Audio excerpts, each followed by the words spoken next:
Hello, good morning. How do you feel today? Oh, fine. It's Friday, no? And your body knows.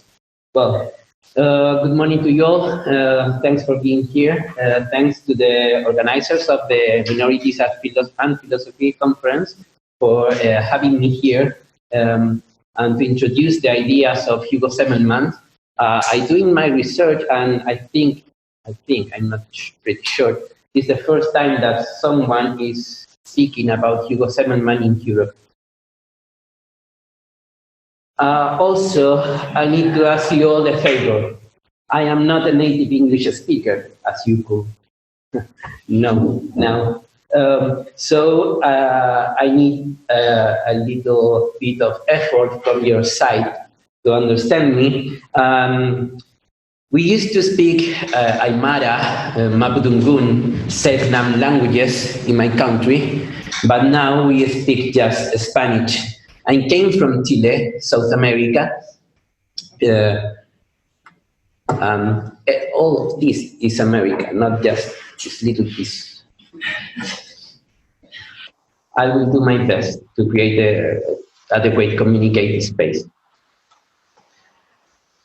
History is a word that I heard yesterday and today in your presentation is really significant and important in the colonial and post-colonial thing. On Monday of this week, the Chilean teachers and students began on a strike in reaction to the last curricular reform, which is intimately linked to the processes of technification that we'll discuss today. An educative reform which imposes the elimination of history as a compulsory subject from the secondary curriculum. This is an action focused in to reinforce the lack of memory in our people, precisely in the years when the student will learn and discuss about the deployment of neoliberalism as new modes of imperium in the recent Chilean history. This lack of history, of memory, is the oblivion of who we are, and they are taking history from the school curriculum. Please forgive this political beginning, but it's part of my presentation. It's called Subversive. Hugo Zemelman was a Chilean sociologist dedicated to different areas of the knowledge. He developed his academic career mostly in Mexico, where he lived the exile and was acknowledged as one of the most significant Latin American thinkers. His theories are understood as the Latin American transit from the critic theory passing through the philosophy of liberation to multivocal decolonial thought. Today, I will focus my presentation in his work related how he reviewed Enlightenment and some scopes with epistemology. To Zemelman, each process of reflection in social sciences requires to tackle the history, not just in terms of a historiography of events, but a history which permits us to review and analyze the present times. History again. First, what is said when Zemelman mentioned Enlightenment? The notion of Enlightenment entails a series of issues related to its scopes in the practices of modern and postmodern subjects. Zemelman's stand comes from the idea of theology and philosophy of liberation emerged in the 60s in Latin America, and the work of Adorno and Horkheimer, the dialectic of Enlightenment in 1944. Zemelman recognized all the implications regarding the instrumentalization of the human reasoning and the horrors derived from there. But also, Zemelman was aware of the Foucauldian idea of enlightenment. Regarding that concept, Foucault gave two conferences in 83 and 84, his last year, about enlightenment. And he defined enlightenment as an ethos, a character, an attitude, for being more precise, rather than a passage in time in the human history. To Zemelman, the Enlightenment does not have an end. It's currently operating, installing frameworks over the practices of the subjects, and moreover, is configuring frameworks of intelligibility to comprehend reality. Then, the reasoning of Enlightenment, with its timelessness, implies the question about what is the position and condition of the Latin American epistemology. A fragility, in terms of its originality and quality. But in a more profound layer, Zemelman is questioning about what are the spaces that the colonial epistemology, as part of the ethos of the Enlightenment, left to the existence of a Latin American epistemology or any non-European enlightened knowledge. Indeed, until now I have gone to European thinkers to set some points in common between your knowledge and the Hugo Zemelman thought. Zemelman's first necessity is to critically reflect about the European epistemology, the social sciences, and the Latin American production of knowledge. He began characterizing the impact of the Enlightenment in the sciences, illustrating the failure of Enlightenment in Husserl and his crisis of the European sciences in 1936. Such a great name for recognizing that the sciences are European property. And Heidegger's ideas in Serenity in 1959. Both authors are different, a Jew and complicated relation with Nazis. However, they agree about the failure of the Enlightenment promises with Keynesian basis. The instrumentalization of the reason becomes technification, has not constituted a better word, at least not for everyone. Furthermore, Husserl and Heidegger describes a world where the centrality of the science was divested of the presence of the subject. This point is from where Zemelman commences his own analysis. To Walter Mignolo, the Argentinian thinker, the European civilization is an aftermath of the thought produced in France, United Kingdom, and Germany. They represent the summit of the European culture and epistemology. We need to be precise with our grammar. These European lights captured the American elites who led the independence processes. The Rousseau's design of civil society fascinated to the first subjects who felt a sense of belonging to the new continent, the criollos, the South American bourgeois, descendant of colonial conquerors, mostly educated in France and England. They were as fascinated as our currently Latin American left with the with the readings of Le Monde Diplomatique and Thomas Piketty. They represent the fracture in our continent in terms of accepting the colonial frameworks of intelligibility to think the South American subject. The independence of South America was an emancipation, yes, but not the liberation of the colonial social structure and its epistemology. It was not an abandonment of the ideas of the Enlightenment as frameworks of how we observe, think, and feel the reality and how we structure society. The criollos dreamed with the progress of Latin America. They embraced the narrative of Enlightenment. You can notice in how they dress. To Zemelman, the narratives about progress maintain substantial nexus with the current discourses of economic development. Both concepts establish the idea in the subject of some lack, some failure, even in terms of an ethnic or a race weakness, some guilt for not being developed. Zemelman pointed out that the Latin American reasoning has been wounded, has been installed as a peripheral thought. Indeed, its quality and profundity should be reviewed and validated using the parameters of the Enlightenment, which are still in force in the social sciences. Latin America, in that context, has remained as an ensemble of countries, discentered from their historicity, structured and organized under the colonial epistemology of a Europe which understated the conquer of the subjects of the new continent. It's a batch of subaltern and marginalized state that never have participated from the centrality of the history.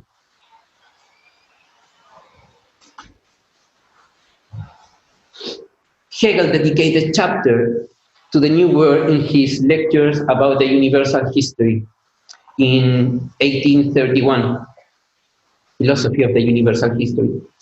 There, sorry, there he remarked this disdain to Latin American, to the new continent.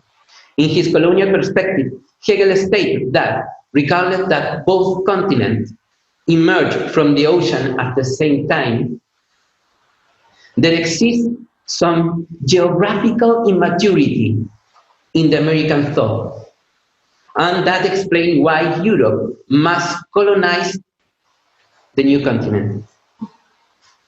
As American, Hugo Zemelman, Chilean, Aníbal Quijano, Peruvian, Enrique Dussert, Mexican, and please allow me to set myself with these profound thinkers, we must to respond Hegel. We must to respond to the Enlightenment. Our answer is subversion, as cultural as every revolution is. It's the subversion of the subversion of Zemelman begins from the anger, the resentment about the human soul in Paris, about this Hegelian disdain regarding the new continent. With an act of resistance against the oppressors, in this case, intellectual oppressors. Zemelman could not forget that Father Bartolomé de las Casas was forced to prove to the Spanish crown that the natives of America were human beings. To Zemelman, every analysis of the present might be steered first by the revision of history. As a result of the colonization, the American thing, that is to say, the native ways of thinking and feeling the reality, was gradually displaced. In processes of cultural assimilation to the European parameters or under violent persecution, our gods were displaced, our languages were forgotten.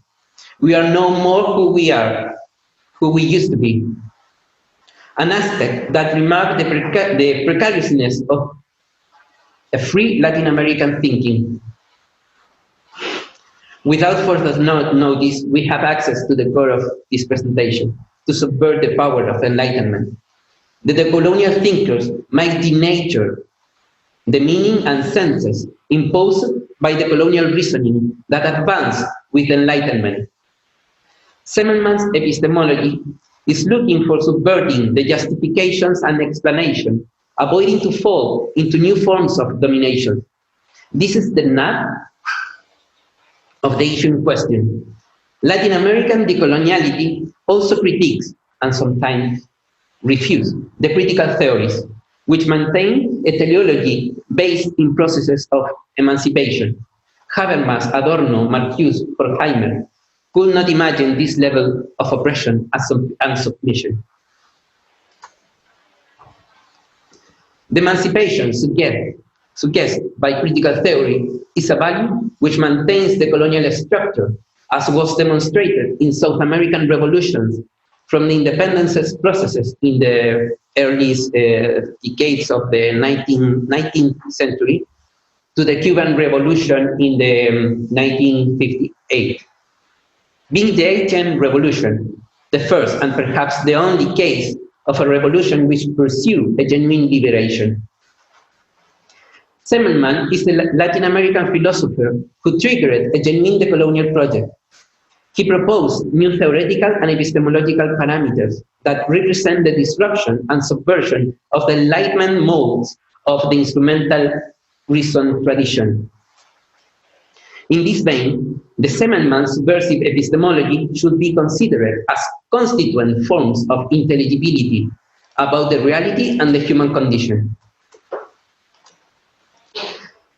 Zemelman's thought arises as a starting point of new forms of conceiving the relationship between subjects, their historical context, and their potentialities.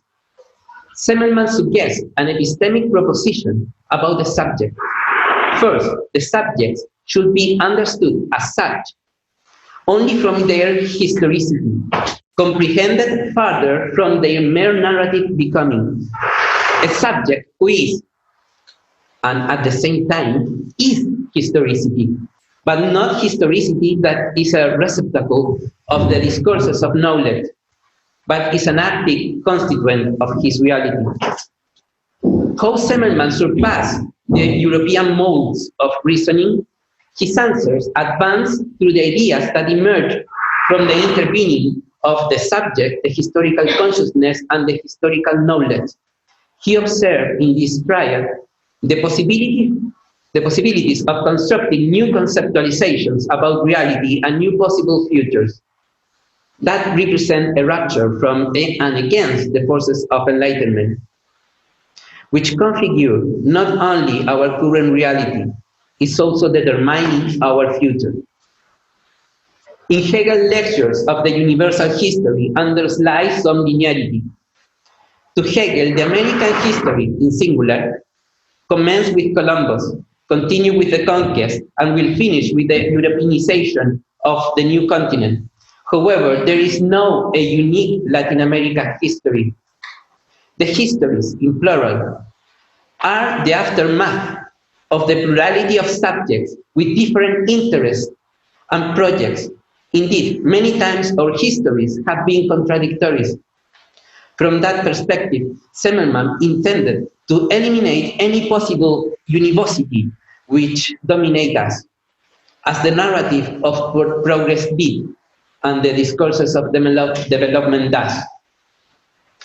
In this intention, we face some challenges. If the history does not respond to any logic, how to think the subject in terms of his historicity?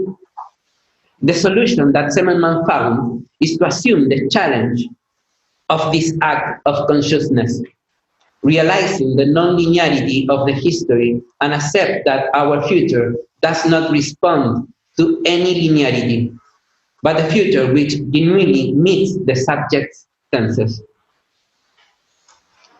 As a result of that, to Zemelman, the subjects in their individuality are an ensemble of multiple dimensions. Then, the deployment of the subject could not be limited to linear futures. And they are the protagonists of the history in terms that they have been the constituent of their history.